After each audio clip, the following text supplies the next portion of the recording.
Cleila, então vamos lá. Convido para a próxima palestra, né, que será a bioeconomia e o complexo econômico industrial da saúde como programas transversais do governo, Cleila Guimarães Pimenta Bósio, coordenadora de bioinsumos do Ministério do Desenvolvimento, Indústria, Comércio e Serviço.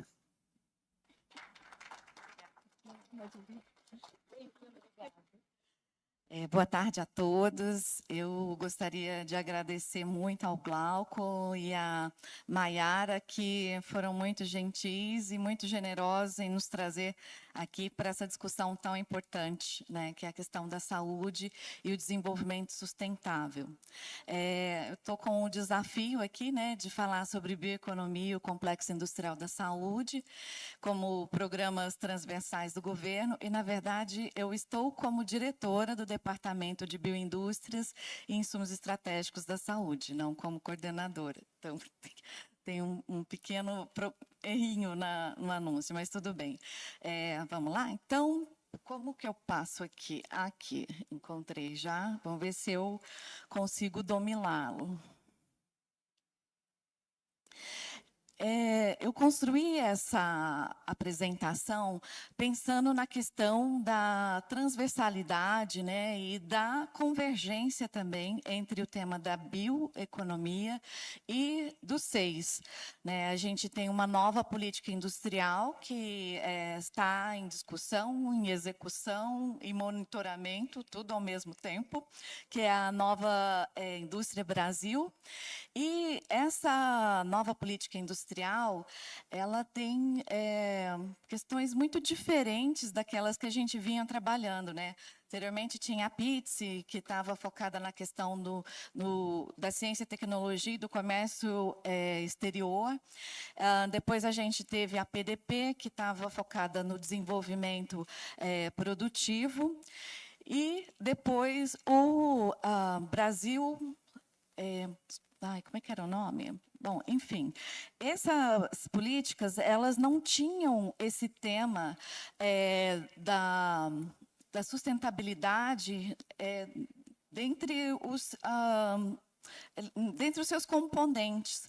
Então, essa nova política traz essa inovação, que é tratar a questão da sustentabilidade considerando tanto o meio ambiente, quanto a sociedade, como a economia. E na bioeconomia, a gente ainda está construindo essa política, né? Foi lançado um decreto, publicado um decreto em julho, que foi constituído um comitê que ficou de elaborar, que tem como função a elaboração dessa política de bioeconomia, mas a gente já tem uma série de outras políticas que estão vigentes, como, por exemplo, a N-Impacto, que procura desenvolver negócios de impacto. Ela não tem apenas o foco na questão do lucro, mas que os negócios tenham significado para a sociedade. Então, a gente também tem a nova política focada para a economia circular, e isso tudo converge aqui com a bioeconomia. Né? E a bioeconomia tem sido tratado como o uso, né, de recursos biológicos renováveis e processos biotecnológicos para a produção de alimentos, energia, materiais e produtos de valor agregado. Se vocês pegarem a política, né, a nova Indústria Brasil, vocês vão ver que esses temas, né, a questão do uso do recurso biológico, processos biotecnológicos, tanto para alimento, energia, isso tudo está lá contido, né, no pacote da nova Indústria Brasil. O SEIS, o Complexo Econômico Industrial da Saúde, ele é uma das missões dentro da nova Indústria Brasil. E essa missão, ela pretende trazer mais sustentabilidade para o SUS, para a gente não ser tão vulnerável como aconteceu no caso da pandemia. E ela tem muito esse olhar, né, sobre a questão da redução da nossa dependência, né, de importações e ampliação da produção local, né, da produção no Brasil. Então, essa missão pretende fortalecer a produção nacional de insumos e equipamentos médicos, considerando que o SEIS tem aqui também setores relacionados com tanto a base química quanto a base biotecnológica. E a base biotecnológica está muito presente na questão do desenvolvimento de medicamentos, biomedicamentos e vacinas. Mas a gente não pode esquecer que também dispositivos médicos dependem de insumos biológicos, e muito da biotecnologia também. E o ponto de convergência que eu vejo, né, com a bioeconomia e essa missão, né, de superar essa nossa dependência de insumos para a saúde, está na questão do desenvolvimento de medicamentos e terapias, produção de biomateriais e dispositivos médicos, e nutrição e saúde. Eu considero aqui a questão da nutrição e saúde, porque eu penso na saúde como um todo, né? A gente tem que considerar, por exemplo, que essas cadeias agroindustriais, elas são muito importantes para a questão da segurança alimentar, né? Então, eu vejo essa convergência dentro da nova política industrial.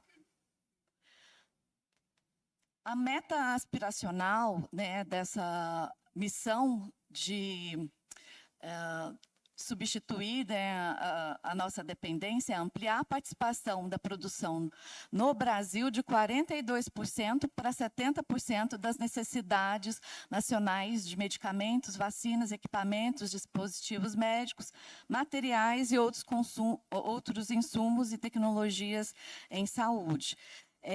A gente vê no plano de ação dessa política que está presente a questão do financiamento, né, com foco, está muito explícito lá, o foco nos IFAs verdes e nos produtos biológicos, nas terapias avançadas. Para quem não sabe, terapias avançadas, elas são 3 tipos de terapias, que é a terapia gênica, terapia celular e bioengenharia de tecidos.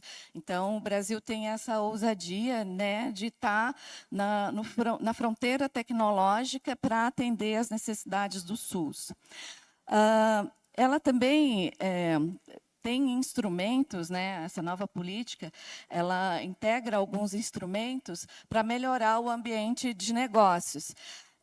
A gente tem visto aí nos jornais que está intensa discussão sobre a reforma tributária. Um dos temas que é muito caro para a indústria, e principalmente para a indústria da saúde, é a questão da isonomia tributária. O que isso quer dizer? Quer dizer que quando um hospital filantrópico ou um hospital público, ele vai comprar algum insumo para a saúde, é mais vantajoso para ele importar do que comprar aquilo que é produzido aqui. Por quê? Porque eles são isentos de pagamento de impostos. Então, quando eles compram lá de fora, não tem pagamento de imposto. Mas se comprar da nossa produção local, aí sim tem que pagar o imposto. Então, a gente perde muito a nossa competitividade por conta disso.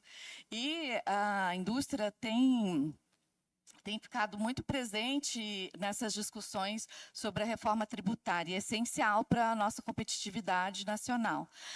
Redução do custo Brasil, lá no MIDIC, a gente tem uma secretaria que é toda voltada para a questão da regulatória e da competitividade, né? Então, um dos princípios aí dessa secretaria é de se utilizar de análise de impacto regulatório antes de a gente colocar uma nova norma publicada, né? Então, avaliar como aquela norma pode ter significado na questão de emprego, na questão do meio ambiente, na sociedade em si, né? Como isso vai impactar. Aqui também essa é uma meta dentro do escopo do MIDIC, que é a redução do prazo para exames de patente, que foi tão falado aqui, né? A meta é bem ambiciosa, que é reduzir para 2 anos, né? Então, acho que temos um grande desafio aí. Além desse que eu acabei de comentar, né, o desafio da redução do tempo de análise de patentes, a gente vê que nesse cenário, né, voltado para a produção de plantas medicinais e fitoterápicos, tem algumas questões que precisam ter um olhar, né, de um programa, algo mais específico, né?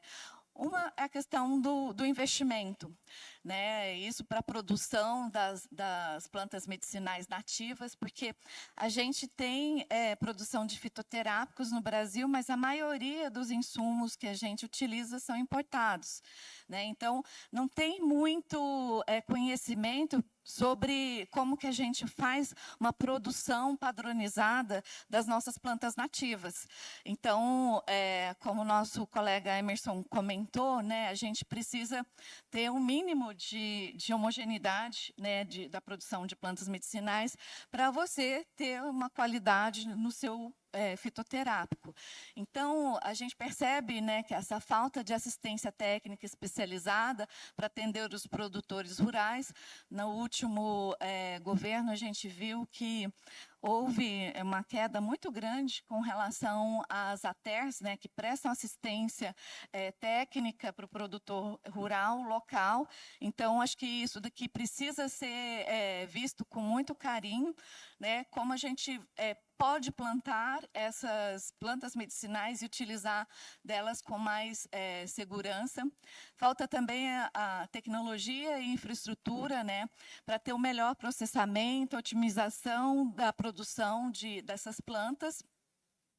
E tem também a questão do controle de qualidade, né? O MIDIC está hoje com um programa voltado para a infraestrutura de qualidade, porque também essa estrutura, essa rede, né, de metrologia, ela foi degradada, né? Então, precisa ter toda uma revisão tanto das normas quanto da nossa infraestrutura para aumentar a qualidade dos nossos produtos, né? E ter um mercado mais competitivo e menos desleal, porque todo mundo está competindo por um espaço no mercado, mas a gente tem que ter as condições iguais, né?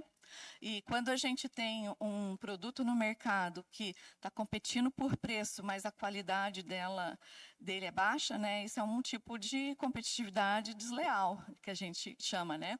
Então, considerando essa questão do controle da qualidade, a gente se aprofundou um pouco lá no departamento que eu trabalho, o departamento de bioindústria, buscando entender, primeiro, quais estruturas a gente tem para fazer o controle de qualidade de fitoterápicos. A gente viu que são poucos. Então, assim, em condições de BPL, menos ainda, né? Então, a gente vê a necessidade também de desenvolver metodologias analíticas para fazer esse controle de qualidade. E outra questão que está muito presente hoje é a falta de pessoal, né, dos agentes regulatórios, principalmente a Anvisa, que não tem perna, né, para fiscalizar, nem para fiscalizar e nem para punir, né, quando existem casos de falsificação e de adulteração de fitoterápicos.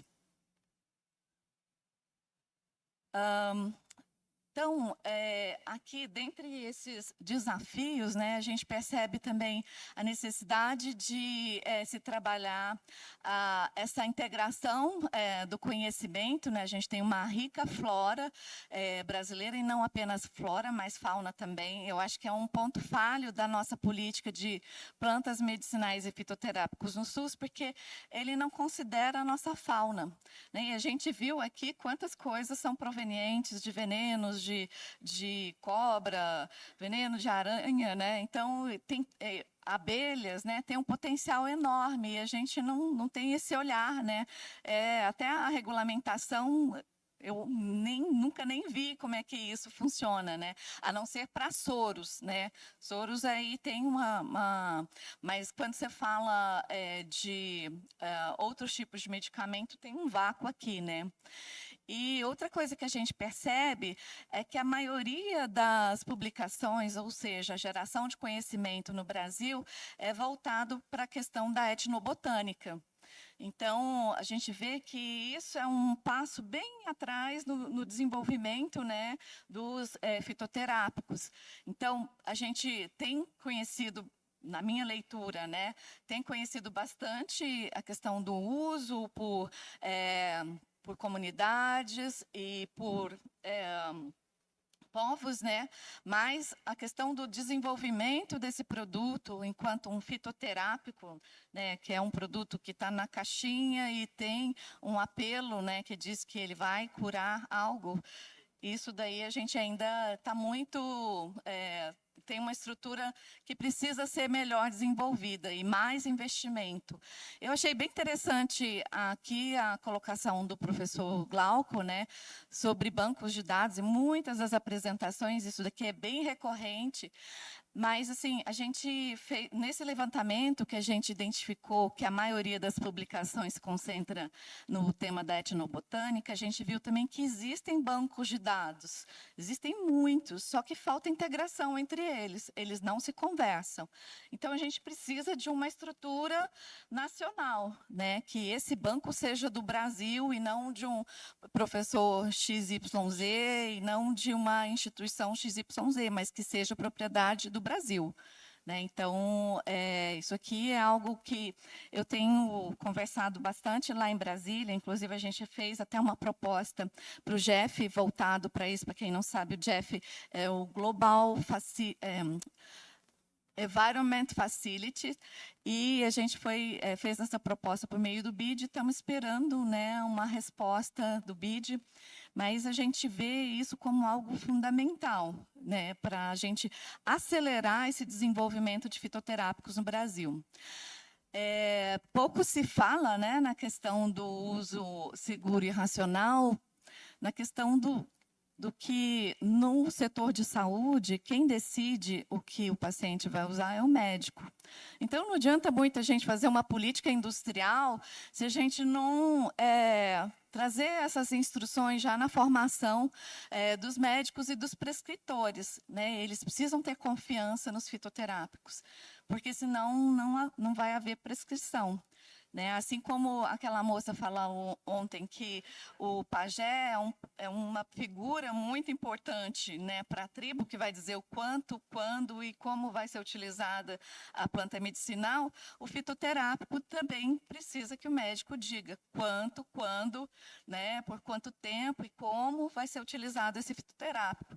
E a gente tem uma deficiência muito grande, né, na formação dos médicos e profissionais de saúde aqui no Brasil, que a gente não está muito acostumado com essas práticas, né, que vão além da medicalização, que vão além, por exemplo, quando a gente está vendo que a população brasileira está envelhecendo, mas a gente tem preparo para tratar dessa população, por exemplo, pensando em cuidados paliativos?